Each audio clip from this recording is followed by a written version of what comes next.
All right, so in the first part of this video, we are going to have an introduction to trigonometry. And in order to do that, we need to examine something called the unit circle. So the unit circle is a circle that has a radius of 1. You can see all of these are 1 and is centered at the origin.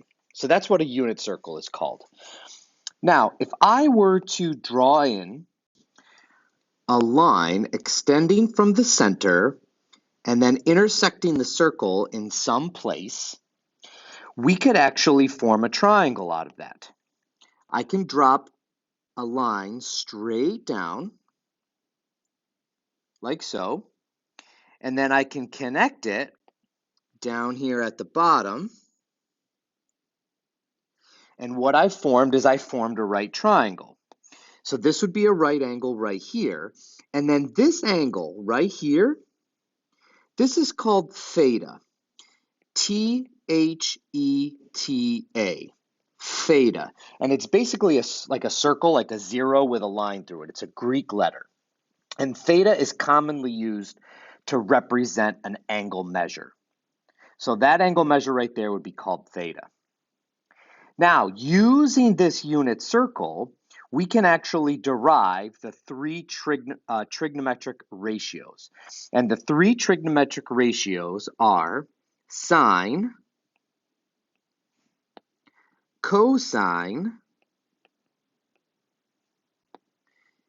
and tangent. Those are our three trig ratios. All right, so actually derive. So here's how this works. We're actually going to use this triangle that's contained within the unit circle, and we're going to dilate it in order to get this bigger triangle. And this bigger triangle we're going to use very generally because then we can apply it to all types of problems. So follow me along on this. First of all, let's start labeling some stuff. We now know that this is theta.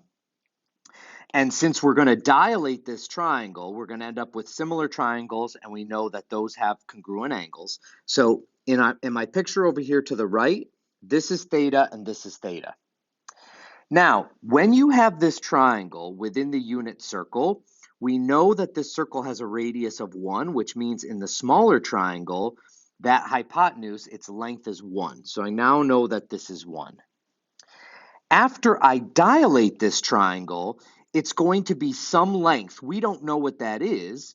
Sometimes you know and sometimes you don't. That might be what you're solving for. But either way, we have to label it in this introduction very generally. Let's call it the hypotenuse. Okay, so we're going to call it H for hypotenuse. Now, let's look at these red lines. One thing you need to know is that when you're inside the unit circle and you've got this triangle, the height of this triangle, this piece right here, this is called sine of theta. S-I-N is the abbreviation for sine. Yes, I know we're just taking off one letter, but that's the way it is. Sine of theta. So in my smaller triangle, this is sine of theta right here. And in my bigger triangle, I need some description, some label for this side. Well, the only way we can describe it is it's not sine of theta because it's going to be multiplied by the scale factor, right? So we're going to call it, I want you to notice that this side, it's like across from where theta is. It's like opposite it. It's not next to it. It's across from it. So we're actually going to label that with O. O for opposite. Now, once you have these two similar triangles, now you can actually set up a proportion. So you could do the hypotenuse over 1 equals O over the sine of theta. And then you could actually proceed to solve problems. And in the part 2 of this, we'll see some examples of how this is used, but just kind of follow along with me for now. This is all background information. So let's look at cosine. So once again, we know that this is theta, which means my angle in both of these triangles is theta. We know that the hypotenuse of the smaller triangle is 1, and we're going to label that as H in this other triangle. And then in this case, The base of the smaller triangle right here, that's called the cosine of theta. And we abbreviate that with COS, cosine of theta. So this down here, this is my cosine of theta. Now, once again, I need some label for that right here. We're going to use the letter A, which stands for the word adjacent. The word adjacent means next to. And this side right here is next to theta. It's not across from it, it's next to it. And you say, well, Mr. Burke, this is next to it also. Yes, but this already has a label. It has H. So once again, once you get to this stage, you could set up a proportion because you've got similar triangles. We could say H over 1 equals A over cosine theta. All right, stick with me. I know this is a little bit confusing, but I'm going to tie it together in part 2 of this video.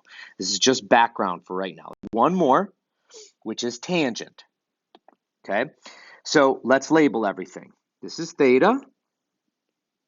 We know that those are theta. We know that the hypotenuse is 1, but actually, when we're talking about tangent, the hypotenuse doesn't come into play. I want you to notice that the red and the blue are both colored in this one. So we now know that this is the sine. Oops, get my colors right. We now know that this is the sine of theta. And we know that the side across from that theta is opposite. And we know that the bottom of the smaller triangle is the cosine of theta. And this is the adjacent side. So once again, we could set up a proportion. We could say that A over cosine of theta equals the opposite over sine of theta. Okay, I know that was a little bit weird, but that's really just background knowledge. What I want you to understand is that what we are going to do is we are going to always refer back to this smaller triangle, because every diagram that we're going to be working with in this unit is going to be a right triangle, and so we can always create similar triangles. And in part 2 of this video, we're going to look at some examples of this. And then in lesson 2, we're actually going to tidy this all up and make it really easy for you. But I want you to have the background information. So go ahead and move on to part 2 of this video when you're ready.